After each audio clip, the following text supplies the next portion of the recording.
On l'écoute. L'objectif de cette visite est évidemment de faire un point d'étape sur la situation politique. Ma position est toujours la même, c'est celle de l'exigence sans ingérence. J'ai vu qu'un processus s'était enclenché ces dernières heures, qui a permis de faire émerger une figure en tant que Premier ministre. Il ne m'appartient aucunement ni de l'approuver ni de l'adouber, c'est la souveraineté libanaise qui est ici en jeu. Alors c'est la souveraineté libanaise qui est ici en jeu. Comment on peut être, comme dit Emmanuel Macron, exigeant sans faire de l'ingérence ? Béatrice. C'est compliqué. Non, oui, ça c'est compliqué. Dans le cas du Liban et des Libanais, ils sont assez habitués à l'ingérence. Et à l'ingérence manu militari, si j'ose dire. L'ingérence des Syriens au Liban, ça a duré depuis le début d'ailleurs, de toute façon, puisque la Syrie n'a jamais accepté l'existence du Liban. Il faut rappeler qu'à l'époque de l'Empire ottoman, le Liban était dépendant des vilayets, c'est-à-dire des grandes préfectures sous Empire ottoman, qui étaient celles de Damas et celles d'Alep. Donc ça n'existait pas en tant que tel.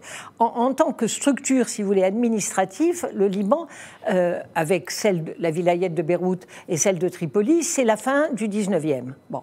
Donc pendant très longtemps, c'était un ensemble qui était la Syrie. Donc pour les Syriens, le Liban n'avait aucune raison d'exister.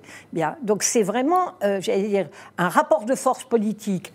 Alors, pour le coup, on est dans de la géopolitique, entre, évidemment, un empire ottoman qui est complètement affaibli et, on va dire, dépecé, un rapport de force entre la Grande-Bretagne et la France sur le Proche-Orient, qui va faire qu'on va créer le Grand Liban, avec une alliance que font les Français à ce moment-là, qui est l'alliance avec les chrétiens du Liban, avec les Maronites, incontestablement. Bon. Donc on crée ce Grand Liban, qui n'a donc jamais été véritablement accepté par les Syriens.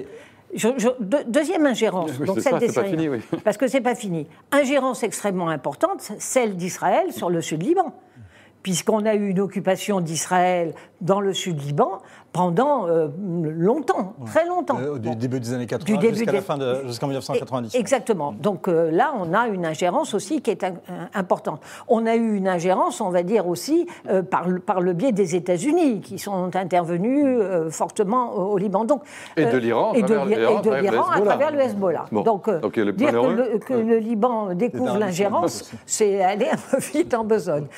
Que les liens de la France avec le Liban soient des liens particuliers. D'abord, on a une diaspora libanaise en France qui est importante, qu'on ne peut pas nier. Il faut quand même rappeler qu'il y a beaucoup plus de Libanais hors du Liban, 2 à 3 fois plus qu'il n'y en a au Liban. C'est un phénomène très important, très intéressant, qu'elle soit en Amérique latine, qu'elle soit en Afrique, ou qu'elle soit à Paris ou à Londres. Bon. Donc, c'est quelque chose qui est tout à fait important.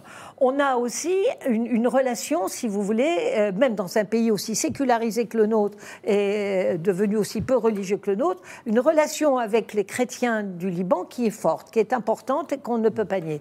Vous avez toute une éducation qui se fait par les écoles confessionnelles, qui sont des écoles religieuses, la grande université Saint-Joseph, par exemple. Université jésuite. Jésuite. Donc on a, si vous voulez, une présence et un rôle, le nombre de Libanais qui parlent un français parfait. Et c'est quand même à chaque fois tout à fait surprenant. Donc il est assez normal, enfin moi j'ai trouvé ça plutôt bien, devant cette émotion qu'a représentée cette explosion par négligence, ou par d'autres raisons que je ne connais pas, qu'il y ait la présence du président. Alors c'est pas avec ses petits bras qu'il va régler la question, on est bien d'accord. Mais moi je pense que pour le peuple libanais, ou pour une grande partie du peuple libanais, on ne va pas dire tous, mais pour une grande, je pense que c'était tout à fait important qu'il y aille. Alexis, oui, c'est la question, c'est est-ce que, oui, la question qu'on pose sur Twitter, est-ce que ça peut être utile et qu'est-ce que ça peut... Oui, alors, évidemment, c'est une ingérence, une exigence sans ingérence, c'est un sophisme, c'est une ingérence qui s'appuie sur tout l'arrière-plan historique qui vient d'être parfaitement décrit, qui remonte jusqu'à Saint-Louis, enfin les liens entre la France et le Liban. Bon, ingérence qui est assez bien acceptée. Oui. Le premier déplacement de Macron au Liban, au fond, qu'est-ce qu'il fait ? Il va prendre le parti de la population contre les dirigeants. Avec ça, c'est du billard. Hein, et donc les gens disent, il va dire, vous les corrompus et les incapables, changez vos méthodes ou dégagez la place, parce que maintenant, vous êtes en train de mettre ce pays... Il dit ici, on va vous aider, on va vous apporter de l'aide. Voilà. C'est pas rien non plus, ça. Le Libanais qui entend ça, il aimerait bien y croire. Et franchement, je ne pense pas qu'on puisse reprocher à Emmanuel Macron d'essayer. Après tout, si ça pouvait marcher, ça serait formidable. Bon, deuxième question, et c'est la question que vous posez, c'est est-ce que ça peut marcher? Alors moi, je ne suis pas évidemment un expert de la question, mais quand on voit le nœud de difficultés, de contradictions, d'hostilité, de communautés qui à la fois se tiennent, se haïssent, se combattent, de liens d'argent, de sang, d'intervention étrangère, tout ça, dire que parce que la France va arriver et dire bon, pof, allez maintenant, on va sécuriser le Proche-Orient en 3 coups de cuir à peau, tel OSS 117, je suis un tout petit peu sceptique. Il a obtenu qu'on change de Premier ministre. Il a obtenu que les aides soient contrôlées et aillent à ceux qui en ont besoin et qu'on ne les mette pas dans la poche, ce qui n'est pas rien. Il a obtenu que le président Aoun fasse des très belles déclarations de bonne volonté. De laïcité. Après tout, c'est voilà. Après, la réalité libanaise va reprendre le dessus, la réalité géopolitique va reprendre le dessus, la réalité des conflits armés à l'intérieur même du Liban va reprendre le dessus. Une des grandes questions, c'était est-ce qu'il faut discuter avec le Hezbollah ? Avec quand même quelque chose, c'est que ça fait déjà un moment qu'on a des mouvements de la population libanaise qui sont importants. C'est pas le dernier qu'il y a eu dans 2019, mais il y en avait déjà eu auparavant, où on a une population plutôt jeune qui dit mais nous, on veut sortir de ça, on veut plus aller se marier à Chypre pour se marier civilement et pas être obligé d'épouser qui une musulmane, qui une chrétienne, etc. C'est un mouvement qui n'est pas du tout à négliger, qui est important, qui avait tenu quand même dans la durée longtemps. Le problème, c'est qu'il ne sort pas de ces mouvements-là, ni à celui qui a eu lieu il y a déjà une petite dizaine d'années, ou celui qui a eu lieu récemment, ne sort pas de figures qui soient capables de fédérer et d'organiser tout ça. Ça, je suis tout à fait d'accord avec vous. Et que sortir de ce nœud libanais, il y a tellement d'intérêts, il y a tellement d'enjeux, à ceci près qu'on est quand même dans une situation financière pour le Liban, absolument catastrophique. Et que là, alors ils feront peut-être juste le colmatage pour obtenir les sous, une fois qu'ils auront les sous. Enfin bon. Voilà, c'est la question, mais vous avez raison. L'autre question, c'est celle que vous souleviez à l'instant, c'est justement les discussions avec le Hezbollah. 27 personnalités demandent dans le Figaro justement que le Hezbollah soit considéré par la France comme organisation terroriste. Votre point de vue sur la question ?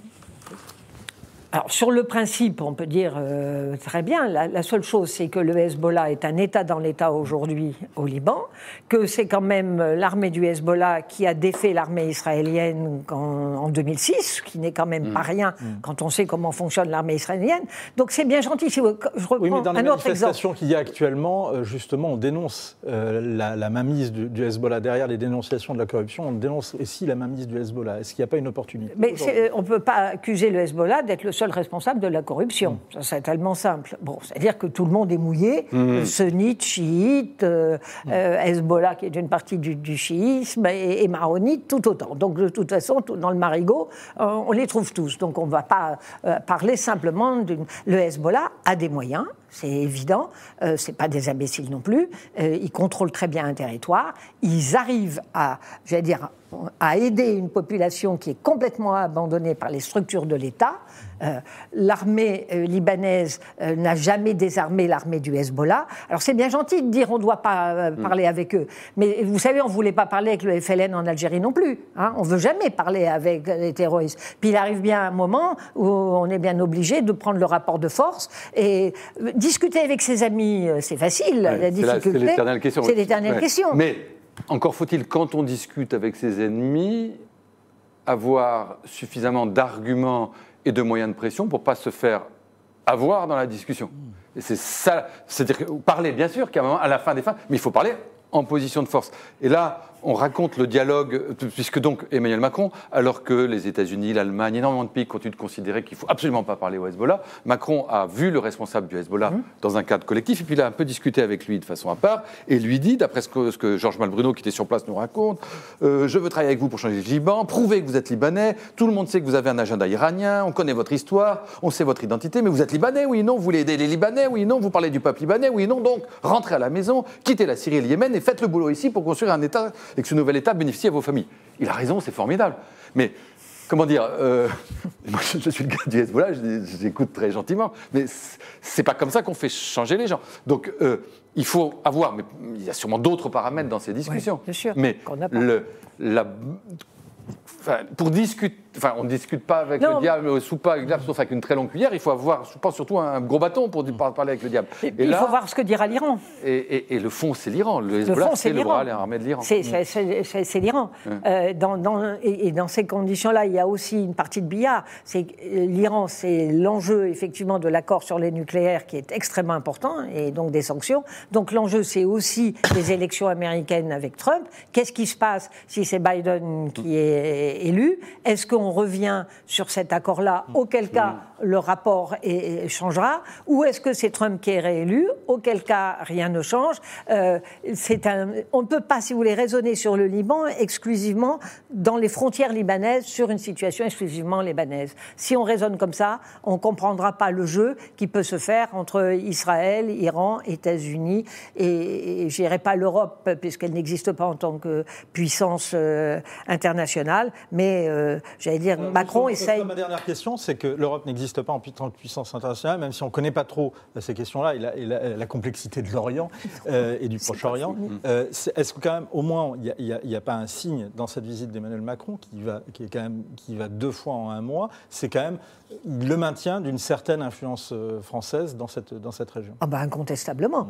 Regardez, quand Le Drian y est allé en disant on met de l'argent pour que les écoles, les lycées puissent continuer et qu'on puisse continuer à avoir un enseignement français, quand il fait ça, c'est bien évidemment pour maintenir une présence française et garder effectivement une culture française, qu'on le voit dans les journaux, on le voit, moi j'ai des collègues universitaires libanais qui parlent un français impeccable et bien évidemment, et qui viennent dans nos colloques, etc.